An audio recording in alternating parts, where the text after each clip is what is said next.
C.S. 루이스의 순전한 기독교 제4장 인격을 넘어서 또는 삼위일체를 이해하는 첫걸음 7번째 주제입니다. 가장합시다. 이번 장 역시 두 가지 그림 내지는 두 가지 이야기를 떠올리는 것으로 시작할까 합니다. 한 가지는 누구나 읽었을 법한 이야기 미녀와 야수이죠. 기억하시겠지만 한 아가씨가 어쩔 수 없는 이유로 괴물과 결혼을 해야 됐죠. 그래서 결혼합니다. 아가씨는 사람에게 하듯이 괴물에게 입을 맞추게 되죠. 그러자 아가씨한테는 너무나 다행스럽게도 괴물은 청년으로 변했고 두 사람은 행복하게 잘 살았습니다. 또 한 가지는 늘 가면을 쓰고 살아야 했던 한 남자 이야기입니다. 이 가면은 그 남자의 얼굴을 원래보다 더 잘생겨 보이게 했죠. 남자는 이것을 수년간 써야 됐습니다. 그런데 어느 날 가면을 벗고 보니까 얼굴이 가면의 모습으로 바뀌어 있었다라고 하는 거죠. 그는 정말 미인이 된 것입니다. 위장했던 것이 현실이 되어버린 것이죠. 저는 이 두 이야기가 이번 장의 내용을 설명하는데 도움이 된다고 생각합니다. 물론 좀 터무니없는 방식이긴 하지만요. 지금까지 저는 이 사실을 설명했습니다. 하나님은 어떤 분이시며 무슨 일을 하셨는가에 대해서. 자, 이제부터는 실천에 대해서 이야기하고 싶습니다.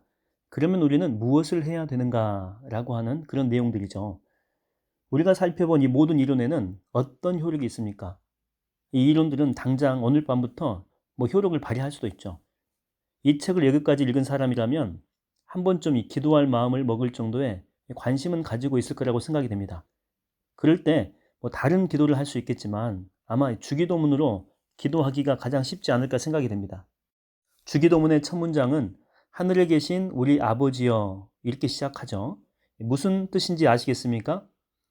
이것은 아주 정직하게 말하게 되면 여러분이 지금 하나님의 아들 행세를 한다라고 하는 그런 뜻이죠. 조잡하게 표현하게 되면 그리스도로 분장했다는 그런 뜻을 가지고 있습니다. 이렇게 말해도 괜찮다면 여러분은 지금 가장하고 있는 것이죠. 이 첫 문장의 뜻을 깨닫게 되는 순간 여러분은 자기가 하나님의 아들이 아니라는 사실 또한 깨닫게 될 것이기 때문이죠. 여러분은 성부와 한마음 한뜻을 품고 계시는 그 하나님의 아들과 절대 같을 수가 없죠. 여러분은 자기 중심적인 두려움과 소원, 또 욕심, 질투, 자만 등 망할 수밖에 없는 것들을 모아놓은 꾸러미에 불과합니다. 이런 사람이 그리스도를 이렇게 분장한다라고 하는 것은 어떤 점에서 대단히 파렴치한 짓이 아닐 수가 없죠. 그런데 이상한 사실은 그리스도 자신이 이렇게 하라고 명령하셨다라고 하는 것입니다. 그는 왜 이런 명령을 하셨을까요? 도대체 다른 사람처럼 가장에서 이렇게 좋을 일이 뭐가 있다라고 하는 거죠? 아시다시피 인간적인 차원만 살펴보아도 두 가지 종류의 가장이 있습니다. 하나는 나쁜 것으로서 진짜를 밀어내는 가장이죠. 실제로는 돕지 않으면서 돕는 척할 때처럼 말이죠. 그러나 좋은 가장도 있는데 이것은 진짜로 나아가는 가장입니다. 친밀감을 보여야 할 사람한테 친밀감이 생기지 않을 때 가장 흔히 쓸 수 있는 최선의 방법은 마치 자기가 실제보다 더 친절한 사람인 양 친밀한 태도와 행동을 보인다라고 하는 거죠. 그러면 우리 모두가 이미 경험한 바처럼 얼마 후가 되면 전보다 더 친밀감이 정말로 생겨난다라고 하는 것입니다. 어떤 소질을 실제로 기르려면 그 소질이 벌써 생긴 양 행동해야 하는 그런 경우가 아주 많죠. 그래서 아이들의 놀이가 그토록 중요한 것입니다. 아이들은 군인놀이, 가게놀이 등을 하면서 어른 행세를 하죠. 그 가운데 근육이 단단해지고 또 이해력이 늘어남으로써 이 어른 흉내는 아이들의 본격적인 성장을 돕게 되는 것입니다. 자, 여러분은 지금 나는 그리스도로 분장하고 있다는 그 사실을 깨닫는 순간이야말로 그 가장에서 좀 더 멀어지고 현실에는 좀 더 가까워질 수 있는 순간임을 알게 될 것입니다. 여러분이 정말 하나님의 아들이라면 결코 허용치 않았을 생각들이 몇 가지 떠오를 수가 있죠. 자, 그렇다면 그걸 버리십시오. 지금은 기도할 것이 아니라 아래층으로 내려가서 편지를 쓰거나 아내의 설거지를 도와야 한다는 그런 생각이 들 수도 있습니다. 자, 그렇다면 가서 그렇게 하시면 됩니다. 일이 어떻게 되어가는 것인지 아시겠죠? 자, 그렇게 하는 순간 사람이면서 그러니까 여러분처럼 사람이면서 하나님이신 또 그의 아버지처럼 하나님의 아들 그리스도가 실제로 여러분 옆에서 여러분의 가장을 현실로 바꾸기 시작한다고 하는 것입니다. 그저 양심의 소리에 따르는 것에 불과한 일을 제가 지금 엉뚱하게 부풀리고 있는 것이 아닙니다. 물론 양심에 물어서 답을 얻을 수도 있겠죠. 그러나 스스로 그리스도로 분장하고 있다는 사실을 의식할 때에 얻는 답은 그 답과 다르다고 하는 것입니다. 양심상으로 볼 때는 딱히 잘못이라고 할 수는 없지만 그리스도처럼 되려고 진지하게 노력할 경우에는 허용할 수 없는 것들이 아주 많다라고 하는 것이죠. 이제 여러분에게는 단순히 무엇이 옳고 그르냐가 문제가 되지 않습니다. 여러분은 좋은 의미에서 한 인격체에게 전념되려고 애쓰는 중이기 때문이죠. 이것은 정해진 규칙을 지키는 일보다는 초상화를 그리는 일에 더 가깝죠. 이상한 점은 어떤 점에서는 이 초상화를 그리기가 규칙을 지키기보다 어렵지만 또 다른 점에서는 오히려 훨씬 쉽다라고 하는 것입니다. 진짜 하나님의 아들이 여러분 곁에 계십니다. 그는 여러분을 자신과 같은 존재로 바꾸기 시작했죠. 이를테면 자신과 같은 생각과 생명, 즉 조회를 넣어주고 계신 것이며 양철 병정을 살아있는 인간으로 지금 바꾸고 계신 것입니다. 그러나 여러분 안에서 이 변화를 싫어하는 부분은 계속 양철로 남아있겠죠. 물론 자신은 이와 아주 다른 경험을 했다고 느끼는 사람도 있을 것입니다. 보이지 않는 그리스도가 나를 도와준다고 느낀 적은 한 번도 없었어요. 오히려 사람들의 도움을 자주 받았지요. 라고 말할 수도 있겠죠. 그러나 이런 사람은 제1차 세계대전 때 우리 식구들은 맨날 토스트만 먹으니까 빵은 떨어져도 상관이 없어요. 라고 말한 여자와 다를 바가 없습니다. 왜냐하면 빵이 없으면 토스트도 없겠죠. 당연히 그리스도의 도움이 없으면 사람의 도움도 없습니다. 그는 온갖 방법으로 우리에게 역사하시죠. 우리가 신앙생활로 여기는 부분을 통해서만 역사하는 것이 아닙니다. 자연을 통해서도 역사하시고 우리의 몸을 통해서도 또 책을 통해서도 때로는 반기독교적으로 보이는 이 경험들을 통해서도 역사하신다라고 하는 것입니다. 습관적으로 교회에 나가던 젊은이가 사실은 자신이 기독교를 믿지 않는다는 사실을 정직하게 인정하고 교회에 그만 다니기로 할 경우 그리스도의 영은 그 전에 어느 때보다 그에게 더 가까이 계실 수가 있다라고 하는 것입니다. 그러나 그리스도는 무엇보다도 먼저 사람을 통해 일하시죠. 사람은 다른 사람에게 그리스도를 비추어주는 거울 또는 그리스도를 전해주는 운반인입니다. 때로는 자기도 모르는 사이에 이런 역할을 할 때도 있죠. 자신은 좋은 전염을 경험해보지 못했으면서도 다른 사람들한테는 옮겨주는 그런 경우도 있습니다. 예컨대 저는 비그리스도인들의 도움으로 그리스도인이 되었습니다. 그러나 대개는 그리스도를 아는 이들이 다른 이들에게 그분을 전해주게 되죠.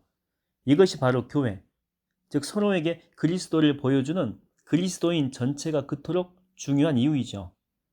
그리스도인 두 명이 함께 그리스도를 따를 때 기독교는 그들이 각자 따로 있을 때보다도 2배로 커지는 것이 아니고 16배로 커진다라고 이야기를 할 수가 있습니다. 그러나 우리가 잊지 말아야 될 사항이 하나 있습니다. 아기가 처음 어머니의 젖을 먹을 때는 젖 주는 사람이 어머니인 줄 모르고 먹는 게 당연하죠. 우리도 처음 사람의 도움을 받을 때는 그 뒤에 계신 이 그리스도를 못 보는 것이 너무나도 당연합니다. 그러나 언제까지나 아기로 머물 수는 없겠죠. 우리는 자신에게 정말 도움을 주시는 분이 누구인지 알아보는 그 수준까지 나아가야 된다고 하는 것입니다. 그렇게 안 된다면 낭패가 아닐 수 없겠죠. 그러면 결국 사람을 의지하게 될 수밖에 없기 때문에 그렇습니다. 사람을 의지하게 되면 곧 실망하기 마련이죠. 아무리 훌륭한 사람도 실수합니다. 그리고 다 죽습니다. 우리는 우리를 도와준 이들에게 감사해야 되며 그들을 존경하고 사랑해야 되죠. 그러나 어떤 인간에게도 절대로 믿음 전체를 걸지는 마십시오. 설령 그가 세상에서 가장 훌륭하고 현명한 사람이라고 할지라도 그렇게 하지 마십시오. 예를 들어서 모래를 가지고 할 수 있는 멋진 일들이 참 많이 있습니다. 그러나 그 위에 집을 짓는 일만큼은 절대로 해서는 안 되는 것이죠. 이제 우리는 신약 성경이 늘 하는 말이 무슨 뜻인지 이해하기 시작했습니다. 신약 성경은 그리스도인들이 다시 태어나는 일에 대해서 이야기하고 있죠. 그리스도로 옷 입는 일에 대해서 그리스도의 형상이 우리 안에 이루어지는 일과 그리스도의 마음을 품는 일에 대해서 신약 성경은 계속해서 말하고 있습니다. 그리스도인들이 그리스도의 말씀을 읽고 실천하려고 노력하는 것에 불과한 일을 참 거창하게도 표현한다. 여러분 그렇게 생각하지 마십시오. 여기에는 그 이상의 의미가 있기 때문입니다. 이것은 실제 인격체인 그리스도께서 바로 지금 여기 여러분이 기도하고 있는 그 방에 오셔서 일하신다라고 하는 그런 뜻이죠. 이것은 2000년 전에 죽은 한 훌륭한 인물에 관련된 문제가 아닙니다. 이것은 여러분과 똑같은 산 사람이자 세상을 창조한 분과 똑같은 하나님이 직접 찾아와서 여러분의 자아에 지금 간섭하시는 일입니다. 여러분 안에 있는 자연적인 애 자아를 죽이고 그 자신의 자아로 바꾸시는 일이죠. 그는 처음에는 잠깐 이 일을 하십니다. 그 다음에는 좀 더 오랜 기간을 들여서 이 일을 하겠죠. 그리고 이 모든 과정이 잘 진행되면 마침내 여러분을 완전히 다른 존재로, 새로운 작은 그리스도로, 규모는 작겠지만 하나님의 생명과 똑같은 생명을 가진 그 존재로 영원히 바꾸어 놓는다라고 하는 거죠. 그래서 그의 능력과 기쁨과 지식과 영원함에 동참케 하신다라고 하는 것입니다. 여기에서 우리는 이 두 가지 사실을 발견하게 됩니다. 첫 번째는 우리는 우리의 구체적인 이 죄의 행동들뿐 아니라 우리의 죄성 자체에 주목하게 된다라고 하는 거죠. 자기가 한 짓만 보고 놀라는 것이 아니라 아예 자기 자신에게 놀라기 시작한다라고 하는 것입니다. 조금은 어렵게 들릴 수 있는 내용이니만큼 제 경우를 예를 들어 한번 설명해 보겠습니다. 저녁 기도 시간에 하루 동안 지은 죄를 하나하나 이렇게 더듬어 볼 때에 10중 8구 가장 선명하게 생각나는 죄는 사랑하지 않는 죄죠.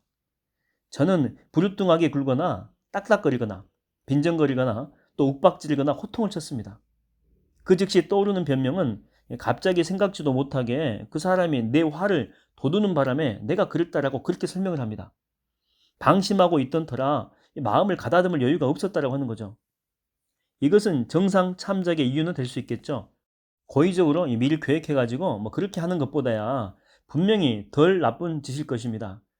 그러나 달리 생각하게 되면 이 방심한 상태에서 나오는 행동이야말로 제가 어떤 사람인지 확실히 보여주는 가장 좋은 증거 아니겠습니까? 위장할 시간의 여유도 없이 금세 튀어나오는 이런 반응이야말로 가장 확실한 진실 아니겠습니까? 예를 들어서 지하실에 쥐가 있을 때는 갑자기 들어갈 때 그때 쥐를 더 잘 볼 수 있는 것이죠. 갑자기 들어갔다고 해가지고 없던 쥐가 갑자기 생겨난 것은 아니죠. 원래 있었던 거죠. 다만 쥐들이 숨을 틈이 없어지는 것뿐입니다. 마찬가지로 갑자기 화를 돋우는 일이 생겼기 때문에 좋았던 성질이 갑자기 못돼지는 것이 아니다라고 하는 거죠. 다만 그 갑작스러운 상황이 내 못된 성질을 드러내 주었을 뿐입니다. 그러니까 지하실에 늘 쥐가 있어도 들어갈 때 소리 지르고 시끄럽게 굴게 되면 불을 켜기 전에 다 숨어 버리기 마련이죠. 제 영혼의 지하실에는 분명히 분노와 복수심이라고 하는 쥐가 늘 살고 있습니다. 그런데 그 지하실은 나의 의식적인 의지가 미치지 못하는 곳이죠. 겉으로 드러나는 행동은 어느 정도 통제할 수가 있습니다. 그러나 기질은 직접적인 통제권 밖에 있다고 하는 거죠. 전에 말했듯이 우리가 어떤 사람이냐가 무엇을 하느냐보다 훨씬 더 중요하다면 나에게 가장 필요한 변화는 나 자신의 직접적이고 의지적인 노력으로 결코 일으킬 수 없는 변화라고 하는 그런 결론이 나옵니다. 이 말은 내 자신의 변화가 정말 중요한 것인데 내 자신 스스로의 노력으로 내 자신을 변화시킬 수가 없고 오직 하나님만이 가능하다라고 하는 것, 그것을 지금 이야기하고 있는 것입니다. 본문으로 또 가겠습니다. 이것은 저의 선행에도 적용이 됩니다. 그 중에 올바른 동기에서 나온 행동이 과연 얼마나 되겠습니까? 여론에 대한 두려움이나 과시욕에서 나온 행동이 훨씬 더 많이 있겠죠. 상황만 달랐다면 악행의 동기가 될 수도 있을 일종의 고집이나 우월감에서 나온 행동이 얼마나 또 많이 있겠습니까? 저는 직접적인 도덕적인 노력으로 새로운 동기를 만들어낼 수가 없습니다. 그리스도인으로서 처음에 몇 단계의 삶을 거쳐보게 되면 우리 영혼에 정말 필요한 것들은 오직 하나님만 하실 수 있다는 그 사실을 깨닫게 됩니다. 그리고 이런 깨달음은 지금까지 제가 사용해온 이 표현에 어떤 오해의 소지가 있는지를 보여주고 있죠. 자, 두 번째입니다. 지금까지 저는 마치 우리가 모든 일을 다 하는 것처럼 말했습니다. 물론 실제로 모든 일을 다 하시는 분은 하나님이시죠. 우리가 하는 일이란 기껏해야지 그 일이 일어나도록 허용하는 것뿐입니다. 어떤 의미에서 가장 하고 있는 분은 하나님이라고도 할 수가 있죠. 말하자면 삼위일체 하나님께서 자기 중심성과 욕심과 불평과 이 반항심 가득한 이 인간이라는 동물을 보시면서 이렇게 말씀하신다라고 하는 거죠. 이 자들을 단순한 피조물이 아니라 우리 아들이라고 생각하자. 그리스도가 인간이 되었으니 이 자들도 인간이라는 점에서는 그와 비슷하다. 영적으로도 그와 비슷하다고 생각하자. 사실은 그렇지 않지만 그런 척하자. 이 가장이 현실이 되도록 그렇게 하자. 이렇게 하나님께서 말씀하신다라고 하는 거죠. 그러니까 하나님은 여러분을 마치 작은 그리스도 보듯이 하신다라고 하는 것입니다. 그리고 그리스도는 여러분 곁에서 여러분을 진짜 작은 그리스도로 바꾸고 가십니다. 하나님이 위장하신다는 이 개념이 처음에는 좀 이상하게 들릴 수도 있습니다. 하지만 이것이 정말 이상한 일입니까? 이것이야말로 이 차원이 높은 존재가 자기보다 낮은 존재를 끌어올리는 그런 방법 아닐까요? 어머니는 아기가 진짜 말을 배우기 전인데도 마치 말할 줄 아는 것처럼 그 아이를 대합니다. 그러면서 말을 가르치죠. 또 우리는 개를 거의 사람 취급하지 않습니까? 그렇게 하기 때문에 결국에는 이 개가 정말 거의 사람에 가까워지는 것이죠.